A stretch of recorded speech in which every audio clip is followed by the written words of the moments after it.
Hi అందరికీ. thumbnail చూసారు కదా! ఆషాఢం అంటేనే మనకి గోరింటాకు, నేరేడుపళ్ళు, మునగాకు గుర్తొస్తాయి.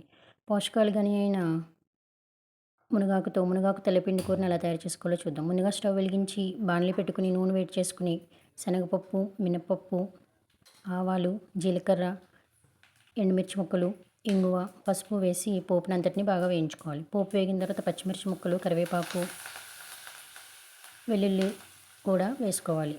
ఈ వెల్లుల్లి ఎంత ఎక్కువ వేసుకుంటే కూర అనేది అంత టేస్టీగా ఉంటుంది. వెల్లుల్లి వేగిన తర్వాత కడిగి పెట్టుకున్న ఒక కప్పు మునగాకుని వేసి మునగాకుని పచ్చివాసన పోయేంత వరకు మగ్గించుకోవాలి.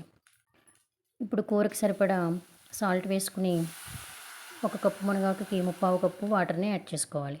ఈ వాటర్లోనే కూరకు సరిపడా కారం కూడా వేసుకుని మునగాకుని మెత్తగా ఉడికించుకోవాలి. ఒక కప్పు మునగాకుకి అరకప్పు తెలగపిండిని వేస్తున్నాను.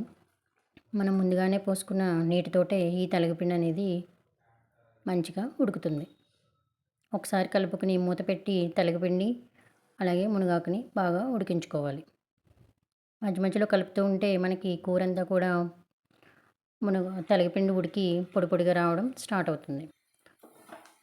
చివరగా నీరంతా ఇంకిపోయిన తర్వాత ఒకసారి కలుపుకొని చూస్తే మనకి పొడి పొడిలాడుతూ ఉన్న మునగాకు తెలగపిండి కూర అనేది రెడీ అవుతుంది. ఈ ఆషాఢ మాసంలో మునగాకు తెలగపిండి కూరని కంపల్సరీగా తినాలి అంటారు. మీరు కూడా ట్రై చేసి టేస్ట్ ఎలా ఉందో చెప్పండి. ఈ మునగాకు తెలగపిండి కూరని వేడివేడి అన్నంలో ఒక చెంచా నెయ్యి వేసుకుని కలుపుకుని తింటే చాలా టేస్టీగా ఉంటుంది. మీకు ఈ వీడియో నచ్చితే లైక్ చేయండి, షేర్ చేయండి. రమ్యాస్ వెజ్ కిచెన్ ఛానల్ని సబ్స్క్రైబ్ చేసుకోండి. Thank you for watching.